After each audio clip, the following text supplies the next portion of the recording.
I see a lot of music artists promoting their music the wrong way, and in this video I want to talk to you about how to avoid this trap.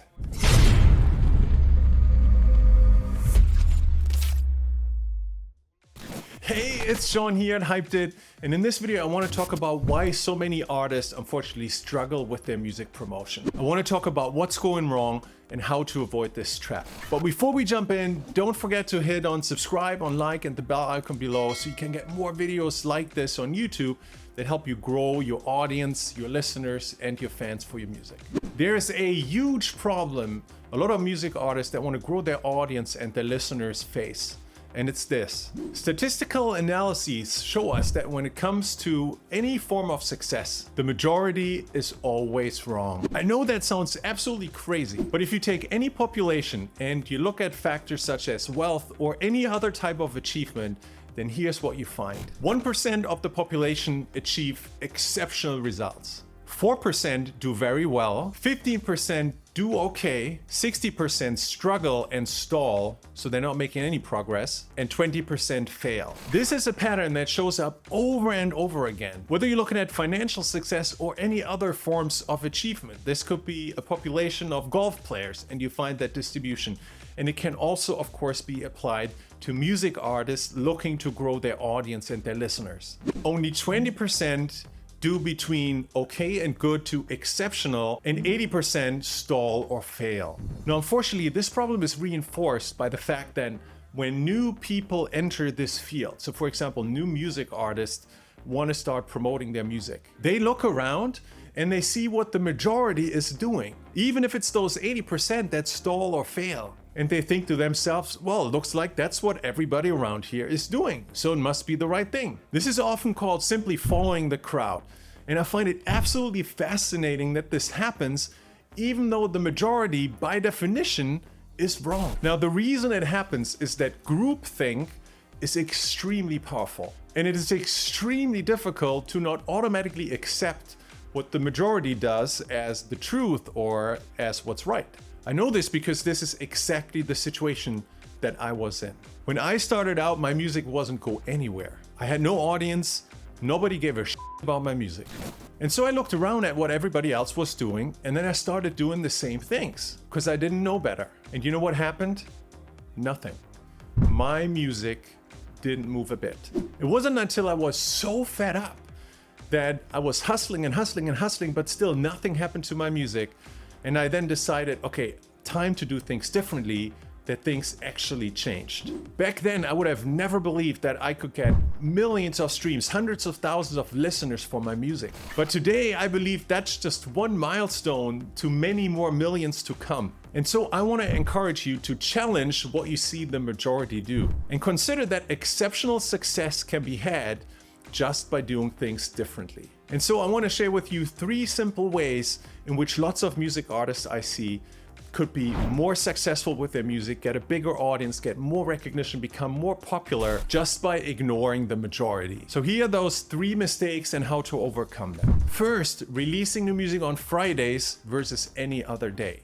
The majority of music artists defaults to Friday being the music release day of choice. But why? The big record labels had a reason to align all the release days to one specific day to limit piracy between global territories. But for most independent music artists like us, piracy is not really a concern. And by defaulting to Friday as the day for a new release, most music artists just make it harder on themselves to stand out from the crowd. And that's because everybody promotes their music on Fridays. Whether it's social media, whether it's ads, whether it's email campaigns, your fans are going to be bombarded by new music releases every Friday. And so what I've done is I've moved away from releasing music on Fridays. I release all of my tracks on Thursdays right now. That allows me to get my message out just before the tidal wave of new music hits every Friday. That means my fans get an email about my music a day early, which has a much higher likelihood of being read, and I can wrap it as good news in terms of, hey, you're getting my song a day early. And if you're worried about release radar on Spotify, don't. Even though I put all my music out on Thursdays and never on Fridays right now, I haven't seen any drop in release radar distribution, even though you put your music out on Thursday, you're still getting 4 weekly release radar cycles for every release. Mistake number 2, relying on Spotify playlist promotion. The majority of music artists I see promote their music with Spotify playlist promotion. And although it's easy, it comes with one big problem, and that is that it attracts a passive audience. Music artists who invest in Spotify playlist promotion usually see a big spike in listeners the moment their promotion campaign starts and they're being included on a playlist. But once their music drops off the playlist, so drop their listener numbers back down to where they were. And that's because most music fans listening to playlists are there for the playlist. They're not there for the artist. They're not there for a particular song, and they're there for passive listeners that don't show much engagement with the music on that playlist. Now, on the flip side of this, doing things differently is ad promotion, running Facebook and Instagram ads to put your music directly in front of die-hard music fans. The reason why this has been such a game changer is that it attracts an active audience. You are getting in front of people on Facebook and Instagram that then choose to come over to Spotify just to listen to your music. They stop whatever they were doing just to check you out. And that makes them super engaged. They are very likely to repeat stream your music, to save your music, to follow you, to add your music to their playlists, all of which are positive signals that then in turn help Spotify recognize the popularity of your music and give you more support with algorithmic playlists. Now, I know there's another difference between playlist promotion and app promotion, and that is that playlist promotion is super easy. All you basically do is give your song link to a playlist curator, swipe a credit card, and then you're ready to be promoted, versus ad promotion, which used to be a very complicated process.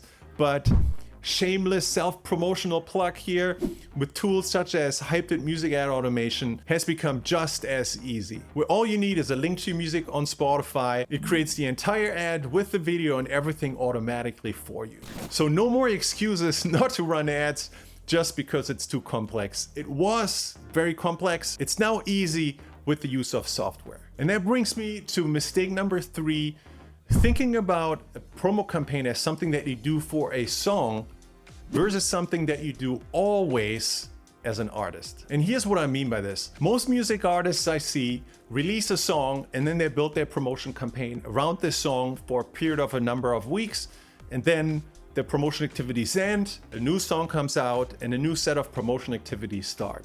Now, the problem with this, especially in the context of running ads, is that every new promotion campaign has to go through a learning phase where the AI has to figure out the best match between your song and the perfect audience. And so where I've found a lot of success is by thinking in terms of evergreen campaigns rather than campaigns tied to every new song. Which means that I test a campaign for a new release, yes, but ultimately the biggest budget always goes to what I call my evergreen campaign, which is the campaign that gives me the best results for my budget.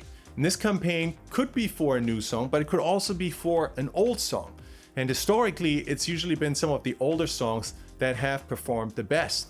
The AI had a long time figuring out the best match between the audience and the song, and so I'm getting the best results. And all of this happened because I switched from thinking about promotion campaign as something tied to a specific song, as an activity to constantly grow popularity as an artist, no matter whether the song is new or old. One of the most frequent comments I get from trolls on social media goes something like this: "You're fake, you only have 30,000 listeners, you can't possibly have millions of streams, this is all a scam." And I totally get it.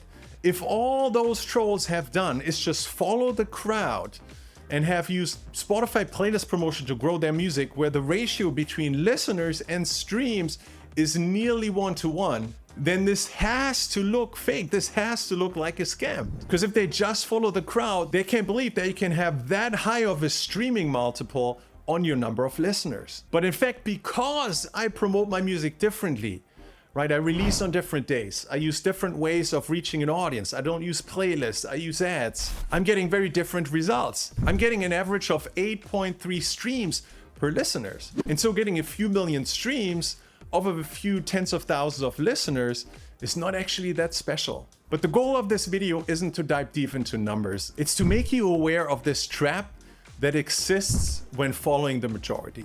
Remember that it's only 5% of people, and therefore 5% of music artists, that achieve very good to exceptional results. And you can absolutely become part of those 5% as long as you're okay to stop following the crowd.